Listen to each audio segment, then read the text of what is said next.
అండి. నేను మీ Jairus royal రీజర్ channel నుంచి. ఇది ఇంకో కొత్త వీడియో అండి. ఇది ఎందుకంటే ఇప్పుడు వైరస్లు అవి చాలా ఎక్కువగా ఉన్నాయి కదండి, వాటి నుంచి ఎలా రక్షించుకోవాలి. ఇంకోటి ఏంటంటే వైరస్ మళ్ళీ వస్తుంది, మళ్ళీ రిపీట్ అవుతుంది. ఎందుకు ఈ మాట చెప్తున్నానంటే మొన్నటి వరకు కూడా బాయిలర్కి కానీ ఫారెన్ కోళ్ళకి కానీ వీటికి రాలేదు వైరస్. ఎందుకంటే ఫస్ట్ బయలుదేరింది అక్కడ, కాకపోతే వాటిని ఏం చేయలేకపోయింది ఫస్ట్. ఎందుకంటే వాటిని వ్యాక్సినేషన్ అనేది వాటికి ప్రాపర్గా ఉంది. సో వాటికి ఐడెన్సిటీలో పెంచుతారు కాబట్టి వ్యాక్సినేషన్ అనేది కంపల్సరీ అవసరం. కాబట్టి అవి అక్కడ సేఫ్గా ఉన్నాయి ఆ టైంలో. వాటి వరకు వెళ్ళింది, కానీ వాటిని ఏమి చేయలేక మళ్ళీ గాల్లో తిరుగుకుంటూ ఫామ్స్ మీద పడ్డారు. సో ఫామ్స్ మీద పడినప్పుడు అప్పటికే వ్యాక్సిన్లు కొన్ని దానికి సంబంధించిన బాయిలర్ లేయర్ కోళ్ళు ఏవైతే వ్యాక్సిన్లు వాడతారో వాటికి సంబంధించిన వ్యాక్సిన్స్ మనకి వీళ్ళు కూడా కొన్ని ఫామ్స్ అయితే వేసినాయి. అప్పట్లో ఒకసారి అల్లూరి సుబ్రహ్మణ్యం రాజు గారు అనుకుంటా, ఆయన ఫస్ట్లోనే చెప్పారు ఈ ఎల్పిహెచ్పి వ్యాక్సిన్ అనుకుంటుంది. ఆ వ్యాక్సిన్ వేసిన ప్రతిదీ కూడా సేఫ్గా ఉంది. దాని తర్వాత అవి వేయిన వాళ్ళు ఇవన్నీ కూడా చనిపోతున్నాయని చెప్పేసి దగ్గర వైరస్ స్టార్టింగ్లోనే చెప్పాడు ఆయన. అప్పుడు వేసుకున్నా చాలామంది కవర్ అయ్యేది, ఎందుకంటే ఐడెన్సిటీలో పెంచుతున్నారు కాబట్టి. అదే తక్కువ కోళ్ళు ఉన్న వాళ్ళకి మ్యాక్సిమం చాలా మట్టుకు ఆగినాయి, తక్కువ ఉన్నాయి ఆగినాయి, ప్లస్ పెంట మీద తిరిగే ప్రతి కూడా ఆగింది. అవి చనిపోలేదండి ఇప్పుడు కూడా. నాటుకోళ్ళు కానీ ఏవైనా సరే పెంట మీద తిరిగి అన్నీ కూడా ఆగినాయి. ఎటు వచ్చి ఎక్కువ చనిపోయింది ఈ ఐడెన్సిటీలో బాగా ఎక్కువ పెంచుకుంటారు కదా వాళ్ళవి. వ్యాక్సినేషన్లో అన్నీ వాడి ఇది ఒక్కటే వేయలేదు చూడండి, అన్నీ వేసి. సో అవి ఎక్కువ చనిపోయినాయి. సో ఇప్పుడు ఎల్పిహెచ్పి వ్యాక్సినేషన్ బాయిలర్ కోళ్ళు ఫారం కోళ్ళకి కూడా అవి కూడా ఇప్పుడు చనిపోవడం మొదలైంది. ఎందుకంటే ఫస్ట్ స్టార్టింగ్లో వైరస్ అనేది కొంచెం వీక్గా ఉంది. స్టార్టింగే వాటి దగ్గరికి, ఎందుకంటే ఫస్ట్ అటాక్ చేసేది వాటిల్నే. ఐడెన్సిటీలో ఉంటే ఎక్కువ ఏమైనా జనరేట్ అయినా వాళ్ళ దగ్గర నుంచి ఎక్కువ జనరేట్ అయ్యే అవకాశం కూడా ఎక్కువే ఉంటుంది. సో వెళ్ళింది, వాటిని ఏం చేయలేదు. దాని తర్వాత ఫామ్స్లో పడ్డది. ఫామ్స్ అన్నీ కూడా చాలా నాశనం తుడిచిపెట్టుకొని అనుకోండి చాలా మటుకి. దాని తర్వాత ఇప్పుడు అన్నీ కంప్లీట్ అయిపోయిన తర్వాత మళ్ళీ ఫామ్స్ మీదకి వెళ్ళింది. సో వైరస్ ఇప్పుడు ఇంకా బలం పుంజుకుందండి. ఎందుకంటే వాటికంటే బాయిలర్ కోళ్ళు ఫారం కోళ్ళ కంటే నాటుకోళ్ళు అనేవి మన పందెం కోళ్ళు చాలా బలంగా ఉంటాయి. ఆ విషయం అందరికీ తెలుసు. సో బలమైన కోళ్ళు అంగబెట్టాలంటే అది రూపం మార్చుకోవాలి. మనకు వచ్చిన కరోనా లాగమాట. అది కరోనా చూడండి, సంవత్సరం రూపం మార్చుకుంటుంది, అటాక్ చేస్తూ ఉంటుంది. అది ఫస్ట్ వేవ్లో ఇండియన్స్ని ఏం చేయలేదు, సెకండ్ వేవ్లో మాత్రం మొత్తం దుమ్ము దులిపేసింది అందరికీ కూడా. అది అందరికి గుర్తున్నట్టు ఉంది, మర్చిపోర్లేండి ఎవరు కూడా. ఎందుకంటే మామూలు నష్టం కాదు అది. దాని మీద బాధపడిన వాళ్ళు చాలామందే ఉన్నారు అసలు దాని గురించి. ఫస్ట్ వేలో ఏమీ చేయలేదు, అలాగనే ఎవరికి రాలేదనుకోవద్దు, అందరికీ వచ్చింది. కానీ అప్పుడు తట్టుకున్నారు అన్నీ కూడా, మనకున్న రెసిస్టెన్స్ పవర్ని బట్టి దాన్ని బట్టి తట్టుకున్నారు. కానీ సెకండ్ టైము ఫస్ట్ టైం వచ్చేసి ఎంతో కొంత డ్యామేజ్ చేసింది. సెకండ్ టైము ఆ కెపాసిటీ, ఫస్ట్ టైం వచ్చిన కెపాసిటీ దానికి సరిపోలేదు. దాన్ని ఇంకా కొంచెం ఎక్కువ పవర్తో అది మళ్ళీ సెకండ్ టైం దాడి చేసింది. అప్పుడు కంపల్సరీ లొంగిపోయారు. అలాగే ఫారం కోళ్ళు లొంగనప్పుడు ఇంకా కొంచెం హై పవర్తో మన నాటుకోళ్ళ మీద పడుతుంది, పందెం కోళ్ళ మీద పడుతుంది. పందెం కోళ్ళ మీద పడితే కొన్ని అప్పటికి ఎల్పిహెచ్పి వ్యాక్సినేషన్ అన్నీ కూడా సేఫ్గా ఉన్నాయి, అవి నిలబడిపోయినాయి. 99% వాటికి అయితే ఏమీ కాలేదని ఇన్ఫర్మేషన్. ఆ వ్యాక్సిన్ ఎవరైతే వాడారో అది వాళ్ళు సుబ్రహ్మణ్యం రాజు గారు అయితే ఒక వీడియోలో చెప్పారు. ఆయన కూడా వ్యాక్సిన్స్ అన్నీ చాలా తక్కువ వాడతాడు. ఆయన అవసరం లేదు, తన వరకు అవసరం లేదంటే అది వాడతారు, లేదంటే అవసరం అనుకుంటే అప్పుడు వాడతాడు. ఆయన చూసి వాడతారు. ఆయన పెద్దవాళ్ళు చాలామంది అంతే అంటారు, కొన్ని వ్యాక్సిన్ గురించి చెప్తారు. చిన్నవాళ్ళు అయితే అన్నీ వేసేస్తారు, పెద్దవాళ్ళు మాత్రం ఆచితూసి మాత్రమే వేస్తారండి. అవి కూడా వాళ్ళకి అన్నీ తెలుసు, ఎందుకంటే ఎన్నో ఏళ్ళ నుంచి అదే ఫీల్డ్లో ఉన్నారు. లోటుపోట్లు ఏంటి, ఎక్కువైతే ఏమవుతుంది, తక్కువైతే ఏమవుతుంది, ఇవన్నీ చూసుకుంటారు. వాళ్ళకి ఎన్ని అవసరమైతే అన్నీ పెంచుకుంటారు. ఇటు చూసి మధ్యలో ఉన్న వాళ్ళే విపరీతంగా పెంచేయడం, విపరీతంగా వ్యాక్సిన్లు వేసేయడం. ఎందుకంటే వాళ్ళు పందాలు వేయడం కంటే కూడా మార్కెటింగ్ చేయడానికి ఎక్కువ ఇష్టపడి, సో అందరికి అమ్మాలనే ఉద్దేశంతో వాళ్ళు ఏదో సంపాదించాలనుకుంటారు కదా, సో ఆ ఉద్దేశంతో ఓవర్ చేయడం జరిగింది. సో దానివల్ల కొంచెం అంటే చాలా ఇబ్బంది పడుతున్నాం చాలామంది కూడా. సో ఎల్పిహెచ్పి వ్యాక్సిన్లు వేసినవి సేఫ్గా ఉన్నాయి, వేయనివన్నీ కూడా వైరస్ చంపకుండా వచ్చేసింది బలమైన కోళ్ళని. సో అంత బలమైన కోళ్ళని చంపిన తర్వాత అది ఇంకా బలం పుంజుకుంటుంది కదా, చంపే కోళ్ళది అంత బలం ఎక్కువ, ఇంకా అన్ని కోళ్ళు దానికి ఆహారంగా మారిపోతున్నాయి, వైరస్ డెవలప్ అవుతుంది, వీక్ అవ్వట్లేదు ఉండే కొలది. ఇంకా చలి ఉంది, ఇంకొక నెల ఉంది చలికాలం ఉన్నంతసేపు కూడా దాన్ని తిరగలేదు.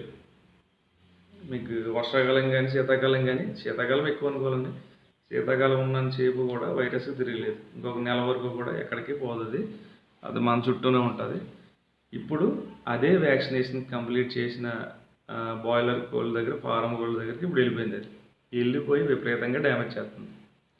సో ఆ వ్యాక్సిన్ తట్టుకునేలాగా అవి ఫస్ట్లో ఉండగలిగినా ఇప్పుడు నిలబడలేకపోతున్నాయి. ఎందుకంటే మన పందెం కోళ్ళ మీద అన్నిటి మీద దాడి చేసి ఇంకా బలం పుంజుకుని వెళ్ళింది. సో అందుకనే ఇప్పుడు అవి పడిపోతున్నాయి. వాటి కోసం మళ్ళీ కొద్ది త్వరలోనే ఒక మంచి వ్యాక్సిన్ వస్తుందండి. ఎల్పిహెచ్పి కంటే ఇంకా బెటర్ వ్యాక్సినే ఆ వైరస్ని తట్టుకునేలాగా తయారు చేస్తారు. ఎందుకంటే వాళ్ళ వరకు వెళ్ళింది కాబట్టి. అదే ఇప్పుడు ఇన్ని రోజులు కూడా ఎవరు మాట్లాడరు. పందెం కోళ్ళ వల్ల ఎంతమంది నష్టపోయారు, కోట్లలోనే ఉంటాయి. ఎందుకంటే పెద్ద దొడ్లలో చూడండి, ఒక్కోటి ₹1,00,000 అంటారు, 5 అంటారు, 10 అంటారు, 50,000 తక్కువ ఏదే ఉండదు వాళ్ళ దగ్గర. సో అలాంటప్పుడు ఎన్ని ఫామ్స్. స్టార్టింగ్ నెల్లూరు అనుకుంటాను, నెల్లూరులోనూ ఎక్కడో అది మొదలెట్టింది. 2 నెలలు అయిపోయి ఉంటుంది, నవంబర్లో అనుకుంటున్నాను అది తెలిసి, నవంబర్లో అప్పుడు మొదలెట్టింది అది. అప్పుడే కొంచెం కొంతమంది జాగ్రత్త పడ్డారు. దాని తర్వాత ఇంకా ఇప్పుడు బాయిలర్ కోళ్ళకి వెళ్ళింది. ఇంకా ఓకే, వాటిలన్నిటికి ఆల్మోస్ట్ మొత్తం ఫినిష్ చేసేస్తుంది. ఆ 80% ఆగవు. మన పందెం కోళ్ళకి కాదు, బయట తిరగడాలు అయితే మంచి ఫుడ్ పెట్టాలి ఏముండవు, అన్నిటికీ ఒకటే ఆల్టర్నేటివ్ ఫుడ్, రెగ్యులర్ ఫుడ్డే, వ్యాక్సినేషన్లు అవే, ఇంకంత మించి వాటికి ఏం లేదు. ఎందుకంటే 100% అన్నీ చేసేస్తారు దాన్ని. సో అవి మాత్రం ఆగే ఛాన్స్ అయితే లేదు. కానీ ఇప్పుడు వ్యాక్సినేషను కంప్లీట్ వేయనివి చనిపోయినాయి మన దగ్గర పందెం కోళ్ళు. వ్యాక్సినేషన్ వేసిన బాయిలర్ కోళ్ళు చనిపోయినాయి. సో వ్యాక్సినేషన్ వేయగలిగే వేసి కూడా వాటి మీద దాడి చేయగలిగిందంటే ఇంకా బలంగా పుంజుకుంది. ఇంకొక నెల టైం ఉంది దానికి. ఇంకొక నెల టైంలో ఇంకొక రౌండ్ ఖచ్చితంగా వస్తుంది. ఇంకొక రౌండ్ రావాలంటే కనుక ఖచ్చితంగా మనం మళ్ళీ పందెం కోళ్ళ మీద పడుతుంది అది వచ్చి. సో ఈ విషయంలో మాత్రం అందరూ చాలా జాగ్రత్తగా ఉండాలి. ఈసారి ఒకవేళ తిరిగి వచ్చింది అనుకోండి, అది వ్యాక్సిన్ వేసినా వేయకపోయినా ఇంక దానికి అన్నీ లొంగిపోవాల్సి వస్తుంది. ఎందుకంటే తిరిగి బలం పుంజుకుంటుంది. అది వైరస్ అనేది చాలా స్ట్రాంగ్ అయిపోతుంది. సో వైరస్ నుంచి వీటిని మనం కాపాడుకోవడానికి ట్రై చేయాలి తప్ప మెడిసిన్ లోపలికి ఎక్కించి మనం ఇప్పుడు నాకు తెలిసి అయితే ఏం చేయలేం. దానికున్న ఒక వ్యాక్సిన్ అయిపోయింది, అదొకటే సక్సెస్ అవుద్దన్నారు, అది అయిపోయింది. సో ఇంకా ఆల్టర్నేట్గా ఏమున్నాయో తెలియదు. ఉన్నా అది ఏది ఎంతవరకు పనిచేద్దని టెస్టింగ్ చేసుకునేంత టైం కూడా ఎవరికి లేదు. ఒక 2 నెలల క్రితం అయితే సుబ్రహ్మణ్యం రాజు గారు అయితే చెప్పారు. అప్పుడు నేను కూడా విన్నాను, ఆయన వీడియోస్ చూస్తూ ఉంటాను. ఆయన ఏంటంటే ఎంతవరకు ఏం చేయాలో అంతవరకు చేస్తాడు ఆయన. అక్కడ ఏది అవసరమో ముందు ఆలోచించుకుంటాడు ఆయన. ఆలోచించుకుని వాళ్ళు కూడా పెద్దలు చాలా డిస్కస్ చేసుకుంటారు, ఇక్కడ ఎలా ఉందని చెప్పుకుంటారు అన్నీ. వాళ్ళ వరకు వాళ్ళు సేఫ్గా ఉంటారు. కానీ మన వరకు ఆ ఇన్ఫర్మేషన్ రావడానికి ఇలా ఏదైనా వీడియోలో చూడడం కానీ ఇంకెలా ఉంటుంది తప్ప డైరెక్ట్గా వచ్చే అవకాశం అయితే 100% లేదు. సో ఆ వీడియో వచ్చినా కానీ నమ్మనోళ్ళు చాలామంది ఉంటారు. నమ్మనోళ్ళు ఇంకా వేయలేదు, దెబ్బ అందరికీ పడింది. లేదంటే ఆయన చెప్పి 2 నెలలు అయింది, 2 నెలలు అయిపోతుందని. మరి అప్పటి నుంచి మనం ఏమైనా చేసినా చాలామందివి ఆగిపోదు, వీటికి ఎఫెక్ట్ పడకపోదు నాకు తెలిసి. తెలియలేదు అందరికీ, నమ్మరు కదండి గమ్ని. అలాగని న్యాచురల్ మెథడ్లో అన్నిటిని పెంచుకుంటారంటే మ్యాక్సిమం పెంచరు. న్యాచురల్గా పెరిగిన నాటుకోళ్ళకి అయితే మ్యాక్సిమం ఏం కాలేదు. అలాగని మన పందెం కోళ్ళు అంతే నాటుకోళ్ళు పెంచినంత న్యాచురల్గా మనము పెంచలేం, నేను పెంచలేని చెప్తున్నాం కదా. తోటలో చెప్తాం కొంచెం. ఆ నాటుకోళ్ళు ఇంటి దగ్గర 4-3 ఉంటే మన దగ్గర 30-40-100 కూడా ఉంటాయి. సో అది ఇంకా లెక్కలోకి రాదు, నాటుకోళ్ళ కంటే మనం తక్కువ లెవెల్లో ఉన్నట్టే. సో ఇప్పుడు వైరస్ మనకి అది మనకు వచ్చినా కానీ అది ఎఫెక్ట్ చేయకుండా ఎలా ఏం చేయాలి, ఏం జాగ్రత్తలు తీసుకోవాలనేది ఇప్పుడు చాలా ఇంపార్టెంట్. అది చెయ్యొచ్చు. మీకు కొంత కేర్ తీసుకుంటే కనుక వైరస్ చుట్టూ తిరుగుతున్నా మన కోళ్ళని అటాక్ చేయకుండా జాగ్రత్త పడవచ్చు. అది ఎలా అంటే, ఇప్పుడు కోళ్ళు అయితే కర్రల మీద ఎక్కిస్తారు, లేదంటే ఊతలు వేస్తారు, లేదంటే పాకలో పెట్టేస్తారు. వెంటిలేషన్ గాలి కూడా అటు నుంచి అటు ఊతలో పెట్టేసి అటు నుంచి అటు వెళ్ళిపోతుంది. సో వైరస్ ఇప్పుడు మనం ఇది రాకుండా మన వరకు వచ్చినా కానీ కోళ్ళకి ఎక్కువ డ్యామేజ్ చేయకుండా, ఎఫెక్ట్ పడకుండా మనం ఎలా రక్షించుకోవాలో ఈ వీడియోలో మీకు చెప్తాను. నేను చేసింది అది last time. So main sanitization అనేది ఏదైనా ఎక్కడైనా ఓకే, మీరు కెమికల్ చేయండి, బయోబ్యాక్టీరియా చేయండి, బయోబస్టర్స్ ఉంటాయి కదా, వాటన్నిటితో శానిటైజేషన్ అనేది నీట్గా చేసుకోండి. నేలకు తప్ప మీ దగ్గర ఉన్న దానికి పాకేస్తే పాక్ కానీ, షెడ్ వేస్తే షెడ్ కానీ, ఆ ఊతలకు కానీ వీటన్నిటికి బాగా కొట్టుకోండి. నేల మీద మాత్రం ఆ బయోబస్టర్స్ కానీ, ఆ కెమికల్స్ కానీ, శానిటైజర్స్ ఉంటాయి కదా, అవి వీటిని కూడా పడనివ్వద్దు. మ్యాక్సిమం నేలకి ఏం చేస్తారంటే, ఒక ఆవు పేడ ఒక 10 కేజీలు తీసుకోండి. 1 కేజీ వచ్చేసి బెల్లం తీసుకోండి, పాత బెల్లం. 1 కేజీ వచ్చేసి మనకి శనగపిండి తీసుకోండి.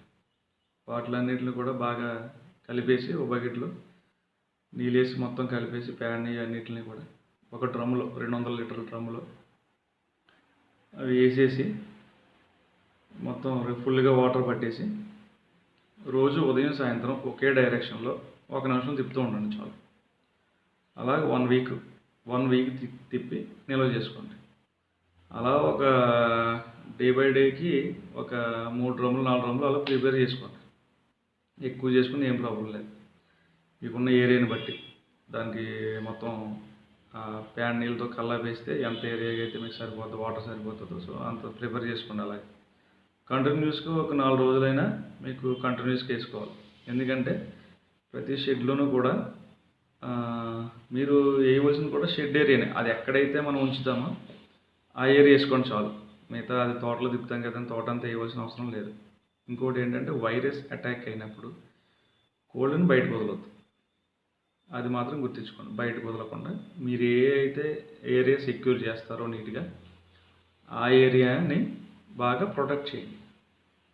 ఇంకోటి ఏంటంటే, గాలి ఎక్కువగా ఆడకూడదు, అక్కడ ఎక్కువ ఫ్లో వెళ్ళిపోకూడదు. కొంతమందికి ఇప్పుడు నేను ఏం చేశానంటే, ఒక సెల్ఫ్ లాగా గూళ్ళు కట్టించి నేను అందులో వేసేస్తాను. అందులో వేసేస్తే అక్కడ ఏమవుతుందంటే, ఫ్రంట్ అంతా ఓపెన్ ఉంటుంది, చుట్టూ కూడా క్లోజ్ ఉంటుంది. సిమెంట్తో కట్టించేసాం కదా, చుట్టూ క్లోజ్ ఉంటుంది. సో గాలి అనేది బారటంగా వెళ్ళిపోయి వచ్చి రాదు. అలా రాకుండా అలా ఉండాలి. ఎందుకంటే ఈ వైరస్ వచ్చినప్పుడు నార్మల్ టైం వేరే. నార్మల్ టైం ఎంత వెంటిలేషన్ ఉంటే అంత బాగుంటుంది, మనకి ఏరియా ఎంత ఫ్లో అయితే అంత బాగుంటుంది. చల్లగాలి తగలకుండా క్లోజ్ చేసుకోవచ్చు. సో ఇదేంటంటే, ఇప్పుడు ఎక్కువ ఎయిర్ ఎక్కడైతే ఫ్లో అవుతుందో అక్కడైతే ఎక్కువ కూడా చచ్చిపోతాయి ఇప్పుడు వైరస్ టైంలో. ఎందుకంటే మీకు వైరస్ అనేది గాల్లో వస్తూ ఉంటుంది, మనం దాని కింద శానిటైజేషన్ సంథింగ్ ఏదో చేస్తాం, అది మనకి ఇక్కడ వర్క్ చేయదు. గాల్లో వచ్చిన వైరస్ వాటికి ముక్కు ద్వారా లంగ్స్లోకి వెళ్ళిపోవడం ఇవన్నీ జరిగి కోడిని డ్యామేజ్ చేస్తుంది. మీరు ఏం చేసినా కానీ అది చేయవలసిన పని అది చేసుకుంటుంది. ఎందుకంటే వైరస్కి ఎఫెక్ట్ పడదు. మనం ఇచ్చిన మందులు ఏవైతే ఉన్నాయో వాటి వల్ల స్మెల్ వల్లనే ఎక్కువ. ఇప్పుడు మనం పేడ నీళ్ళు చల్లినా కానీ దాంట్లో నుంచి వచ్చే స్మెల్ వల్ల ఆ బ్యాక్టీరియా మన గాల్లో ఉంటుంది, వాటికి ఉంటుంది, ముక్కుల ద్వారా వెళ్తుంది, లోపల ఏమైనా చెడు బ్యాక్టీరియా ఉంటే దానికి చంపేస్తుంది. ఇవన్నీ జరుగుతాయి. నేల మీద ఏమైనా బ్యాక్టీరియా ఫామ్ అవ్వకుండా, ఒకవేళ ఆ గాల్లో ఉన్న బ్యాక్టీరియా నేలకు అంటుకున్నా ఎక్కడ అంటుకున్నా దాన్ని కిల్ చేస్తుంటుంది ఎప్పటికప్పుడు. మీరు ఆల్రెడీ బయోబస్టర్స్ కొడుతూ ఉంటారు, బాడీ మీద ఏదైనా వచ్చి ఇలాంటి వైరస్ అలా అతుక్కున్నా మీరు డైరెక్ట్ ఏదైనా వైరస్ వచ్చి డైరెక్ట్ ముక్కులో దూరిపోదండి ఎప్పుడైనా కూడా. ఎందుకంటే ముక్కులోను ఈ గాలి ఫ్లో ఎక్కువ ఉంటే కనుక ముక్కులో కూడా దూరిగే అవకాశం ఉంటుంది. ఎందుకంటే ముందు బాడీ మీద అతిక్కిన తర్వాత ఎంటర్ అవ్వాలి. ఎక్కువగా బాడీ ఈకల మీద ఎక్కువ అతిక్కుంటాయి. నైట్ టైం కోళ్ళు ఏంటంటే తలలో అన్నీ ఇలాగ రెక్కల్లో పెట్టి పడుకుంటాయి. అప్పుడు ఫుల్గా ఎప్పుడైతే మన బాడీ మీద అంతా వైరస్ వచ్చి పట్టుకుందో అది నీట్గా లోపలికి ఎంటర్ అయిపోతుంది. అదే బాడీ మీద ఏ ఉప్పు నీళ్ళు బయోబస్టర్స్ ఇవన్నీ స్ప్రే చేసుకుని మొత్తం బాడీ అంతా ఉప్పు నీళ్ళు అంతా అద్దించుకుంటే కనుక డే టైము ఎలాంటి వైరస్ వచ్చినా కానీ కిల్ అయిపోతుంది. వైరస్లు తాగిన ఆ ఉప్పు నీళ్ళకి బయోబస్టర్స్కి వాళ్ళకి చచ్చిపోతుంది ఆ వైరస్. సో అది చచ్చిపోయినప్పుడు మీకు కోడికి ఎలాంటి ప్రాబ్లం ఉండదు. అందుకని కోడ్ని క్లోజ్డ్ కండిషన్లో పెట్టాలి. ఫ్రంట్ ఓపెన్ ఉండాలి. వెలుతురు తగలనే ఉండి గాలి మాత్రం ఇటు అటు పాస్ అవ్వకూడదు.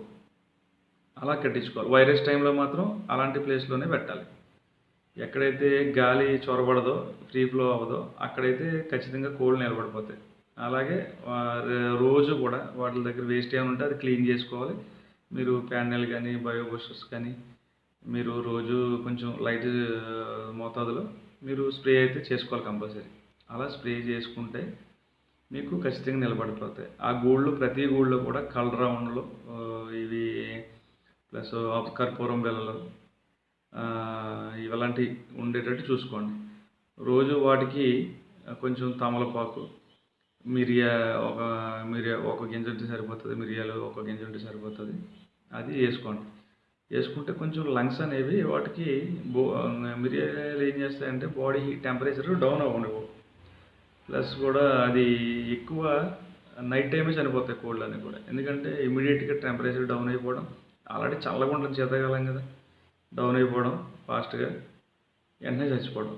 అదే మిరియాలు అయ్యి లోపల బాడీ ఎప్పుడు హీట్గా ఉంటే కనుక ఎలాంటి వైరస్ అయినా సరే కోడిని త్వరగా డ్యామేజ్ చేయలేదు. అది బాడీ కూల్ అయిపోతేనే వెంటనే చంపేస్తుంది. కోడికి అదే మెయిన్. బాడీ ఎప్పుడైతే కూల్ అయిందో వెంటనే చచ్చిపోతుంది. బాడీ కూల్ అయినంతసేపు కోడి ఆరోగ్యంగానే ఉంటుంది.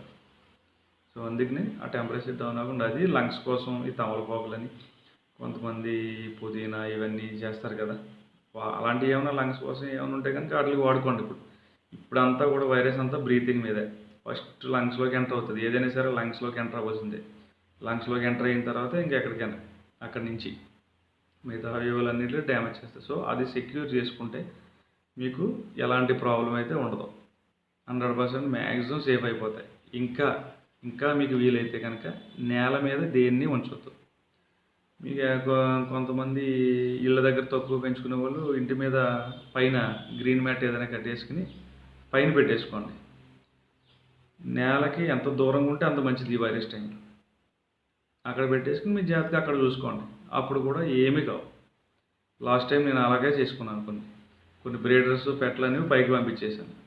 కొన్ని పిల్లల పెట్టలు, అనుగుడి పెట్టలు అన్నీ కూడా కిందే ఉన్నాయి. కాకపోతే నేను చెప్పిన మెత్తలోనే గూళ్ళన్నీ క్లోజ్లో ఉండి ఫ్రంట్ ఒకటి ఓపెన్ ఉంటాయి. గాలి వచ్చినా ఫ్రంట్ నుంచి ముందుకు అటు ఇటు పోతుంది తప్ప గూళ్ళోకి ఎంటర్ అయ్యి మళ్ళీ దాని వెనకాల నుంచి పోదు. అలాగా గాలి ఎక్కువ తగలనివ్వలేదు. నేను అందులో కర్పూరం బిళ్ళలు ఇవన్నీ వేసేసి శానిటైజేషన్ కూడా అలా చేసుకున్నాను కాబట్టి సో ఎలాంటిది లోపలికి ఎంటర్ అయినా అది కూడా ఏమీ చేయలేదు. అక్కడ డైల్యూట్ అయిపోతుంది అన్నమాట. సో అలా చేయగలిగితే మ్యాక్సిమం అందరు కోళ్ళు సేఫ్గా ఉంటాయి. సో వీడియో వీలైతే నచ్చితే షేర్ చేయండి, లైక్ చేయండి, సబ్స్క్రైబ్ కూడా చేసుకోండి బ్రదర్.